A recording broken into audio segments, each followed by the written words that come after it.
Welcome back, bookworms.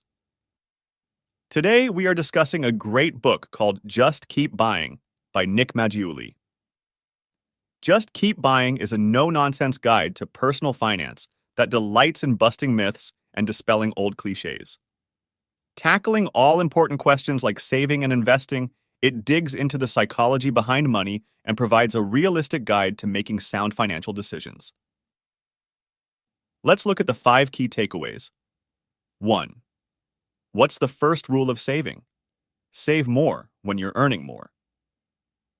Maggiulli explains how Alaskan anglerfish need certain number of calories a day to survive, but there aren't enough fish for them to eat during some parts of the year in Alaska. Biologists couldn't understand how they were surviving. Insert phenotypic plasticity, which is a species' ability to adapt its physical form to suit its environment. This means that the fish can shrink their organs and slow their metabolism when there's little food. How does this relate to money, you ask? Well, that's key takeaway number 1, by adapting your behavior to your environment. The most important factor when it comes to saving is income. As your income increases, save more, and as it decreases, scale back. Save as much as you can when you can. Now, onto key takeaway number 2, take stock of your money to get a realistic savings target. Saving is mathematical, plain and simple. To find out what you can save right now, you must open the books and take a closer look at your money. Maggiulli talks about simple accounting. In one column, count your money in known as your income, and in the other count your money out, also known as your expenses. For expenses, Maggiulli suggests determining your fixed expenses and then estimating your variable expenses, such as groceries, gas, and eating out. Finally, if you feel the number left over is enough to put towards savings, save that amount. If not, either figure out ways to increase your income or decrease your spending.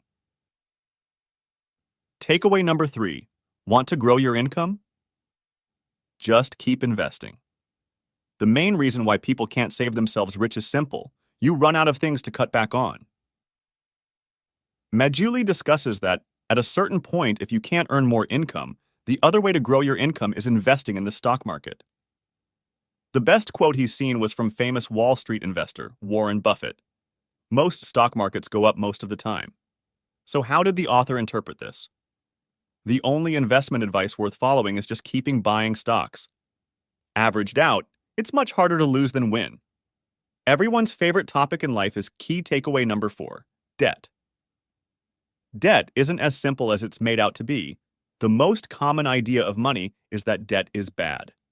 However, Maggiulli likes to talk about debt as it can be used or abused. It all comes down to context.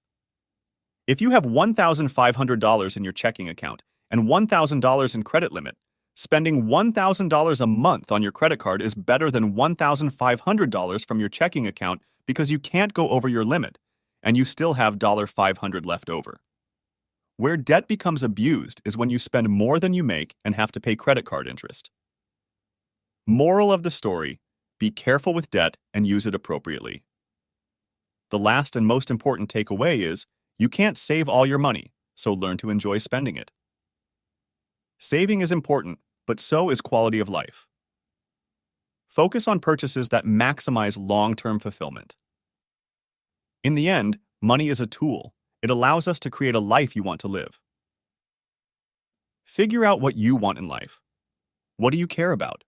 What would you like to avoid? What kind of values do you want to promote in your world? Once you figure that out, spending money will be both easier and more enjoyable. Overall, Maggiulli provides this gem of a personal finance book to help you achieve your savings goals. The key is to develop habits to allow you to live the life you want to live. Want to learn more about building habits? Check out our other book summary on our channel called Atomic Habits by James Clear.